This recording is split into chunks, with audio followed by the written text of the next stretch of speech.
દાહોદના ફતેપુરાના સામૂહિક આરોગ્ય કેન્દ્રમાં ડાયાલિસિસના દર્દીઓ હેરાન પરેશાન થઈ રહ્યા છે।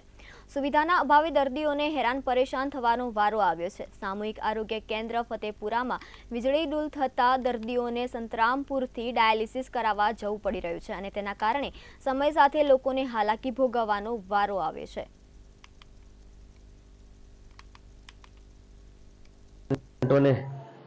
પેમેન્ટ આપવાનું થતું હોય છે, એમાં એક સાઈડ એમને 300 રૂપિયા લેખે આવવા જવાનું ભાડું ચૂકવાતું હોય છે, પણ છેલ્લા 6 માસથી ડાયાલિસિસના ક્લેમના જે પૈસાનું ચૂકવણું કરવાનું થતું હોય છે તે ઉપરથી કેટલાક ક્વેરીમાં ક્લેમ હોવાથી ઉપરથી પેમેન્ટ રિલીઝ નહીં થયું હોય અને પેમેન્ટ આવતા જ એમને આપી દેવામાં આવશે। હું 1 વર્ષથી ડાયાલિસિસ કરાવું છું સરકારી ફતેપુરા સરકારી સેન્ટરમાં, તો અમને કોઈ લાભ મળતો નથી, કંઈ નાસ્તો બી નથી મળતો, અમને સરકાર 200 રૂપિયા ભાડું આપે છે એ બી મળતું નથી ને અમારે લાઇટ જતું રહે એટલે દર મંગળવારે લાઇટ જતું રહે એટલે અમારે જવું પડે છે રામપુર ડાયાલિસિસ માટે।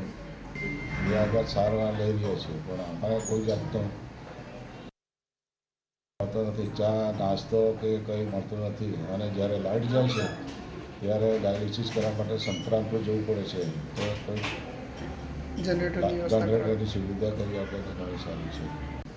અમે 1 વર્ષથી ડાયાલિસિસ કર્યા છે ફતેપુરા સેન્ટરમાં, આજ દિન સુધી કોઈ ભાડાના પૈસા પણ મળતા નથી અને ચા નાસ્તો એવું નથી અને જ્યારે મંગળવારે લાઇટ જાય છે ત્યારે અમારે ડાયાલિસિસ માટે સંતરામપુર જવું પડે છે।